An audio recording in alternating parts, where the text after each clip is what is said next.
Ciao amici e amiche del segno dell'Ariete, benvenuti, io sono Angela e questo è Exoteric World ed è così che mi trovate sui social. Questo è l'oroscopo settimanale dal 27 aprile al 3 maggio. Prima di iniziare vi ricordo che è una stesa generica, prendete solo ciò che vi risuona, se volete potete integrarla col vostro ascendente per avere più informazioni.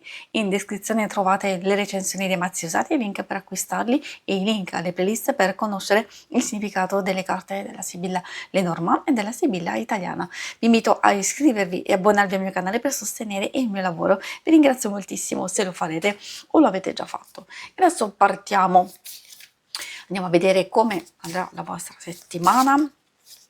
Iniziamo dalle energie principali e poi ci addentriamo nella lettura con i segni zodiacali da attenzionare, l'ambito amore e relazioni, il lavoro e le finanze. Come prima carta troviamo la chiave. Molto probabile che l'inizio della settimana sarà importante per voi per aprirvi nuove porte, per cercare di risolvere delle questioni importanti. Spesso è appunto associata alla soluzione, all'azione immediata, anche avere delle buone nuove idee, non solo effettivamente per un buon inizio o anche per sbloccare situazioni. A volte può anche servire per chiudere delle porte o mettere da parte al momento alcune cose per concentrarsi maggiormente su quelle più importanti. Essendoci la carta della donna o della dama, vuol dire che se siete donna, sì, magari sentite l'esigenza di prendervi cura maggiormente di voi stessi. Potrebbe essere anche una figura femminile da attenzionare o magari la quale vi può chiedere sia aiuto, vi può dare sostegno. In generale è comunque anche una vostra energia, quindi indipendentemente dal fatto che siate uomo o donna, di sensibilità, di cura, di dedizione, di comprensione e anche di fiducia e di sostegno. Forse ci sono queste varie caratteristiche che possono essere utili per un ostacolo, un blocco o semplicemente verso il fine settimana avete bisogno di rilassarvi, di riposarvi, di staccare un po' la spina. Ci può stare, perché visto che siamo nel weekend del 1° maggio, molti di voi potrebbero approfittare per stare in mezzo alla natura, per fare un qualcosa, altri semplicemente per fermarsi un attimino a fare il punto della situazione e cercare di capire ulteriormente quello che state vivendo. I segni zodiacali particolarmente interessanti nella vostra settimana sono quelli di acqua, quindi Cancro, Scorpione e Pesci. E abbiamo anche un po' quelli di terra, Toro, Vergine e Capricorno. E adesso procediamo con l'ambito amore. Ambito amore, coppia single. Ricordo, per chi non è interessato può comunque ascoltare, perché alcune cose possono riferirsi anche alle relazioni più importanti di amicizia, di famiglia. Allora, questa lo accettiamo perché è voluta uscire di sua spontanea volontà. Troviamo la carta Anemone. Parla di intensità, parla di emozioni molto forti, però anche un qualcosa che sfugge immediatamente, quindi magari di cogliere quella passione intensa, quell'attrazione, quel coinvolgimento, il fatto di viversi un bel momento, proprio perché magari potremmo perdere un'occasione importante, o semplicemente queste carte ci stanno dicendo che molte situazioni, anche eventi e varie cose che si riferiscono alla persona amata o una persona importante per voi possono essere abbastanza piacevoli.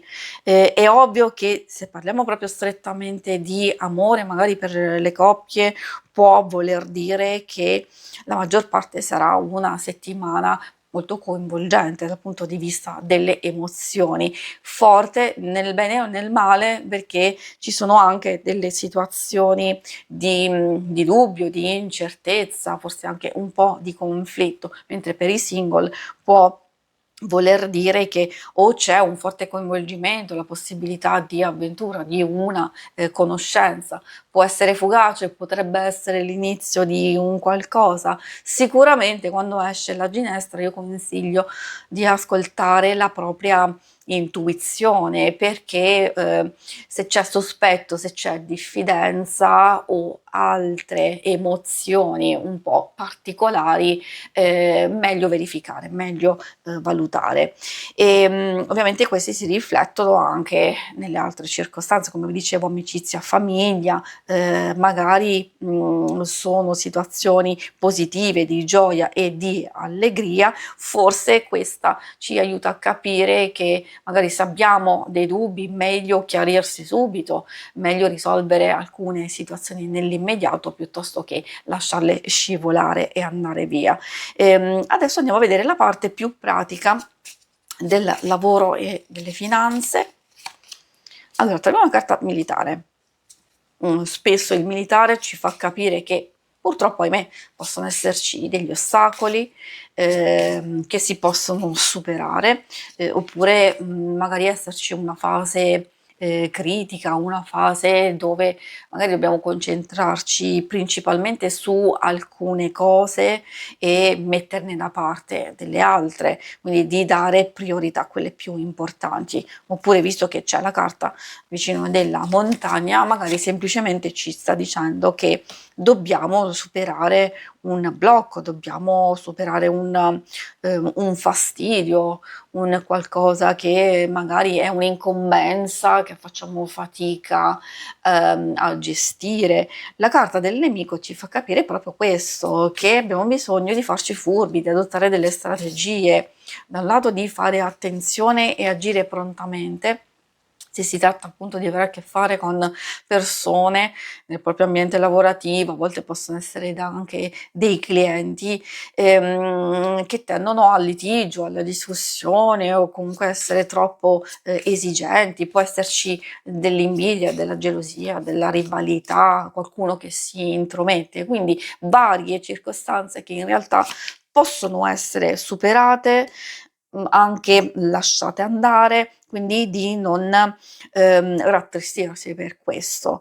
Se c'è qualcosa che non va, effettivamente abbiamo capito con il militare che si deve intervenire immediatamente, oppure valutare, osservare e poi cercare il momento giusto.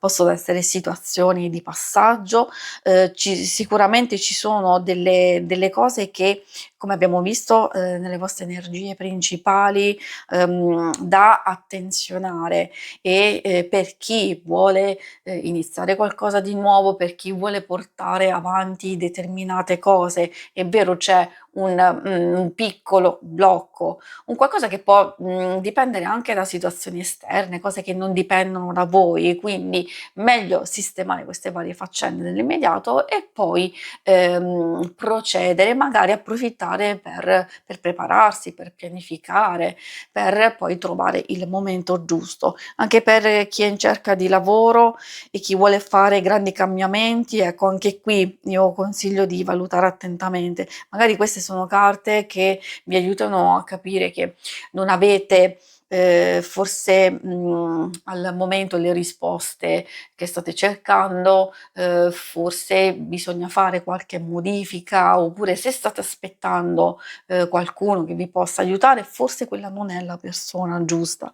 Magari di cambiare prospettive, di cambiare ricerca, di non aspettare più alcune risposte. Comunque si vede una fase un po' di stanchezza, una fase che merita la vostra attenzione e quindi massima concentrazione a possibili cambiamenti da fare e poi da mettere in moto successivamente.